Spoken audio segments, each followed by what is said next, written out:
žiūrovai, dar viena prekė, šį kartą GPS seklys, kuris tikrai neatrodo standartiškai. Galite štai pažiūrėti. GPS seklys įmontuotas į automobilio rėlę. Štai taip jis atrodo. Pajungti elektrai. Ir kas dar dėžutėj, tai žinoma instrukcija, kaip pasijungti lietuviškai, kad suprastumėt ir nebūtų problemos. Laidukai, pajungiamas pliusas ir minusas ir daugiau čia nieko ir nereikės. Jungiasi pati relė, kur yra GPS seklys. Kaip atrodo visas šitas mechanizmukas. Kaip matot, štai čia dedasi SIM kortelė.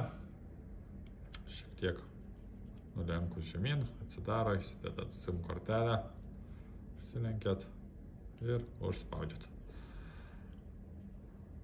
Kadangi jungsit į vidų, faktas, kad atrodys viskas visiškai natūraliai, tad natūralu, kad niekam nesukels įtarimų ir bus sunkiai aptinkamas GPS seklytis.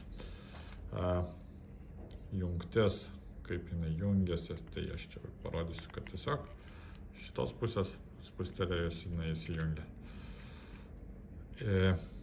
Kadangi jungiasi prie pastovios elektros energijos, tai problemų su baterija nebus, tai yra jos kaip ir nereikėtų, bet įrenginy yra baterija, netgi 2 paras po to, kai nebėra elektros energijos, jis rodys lokaciją.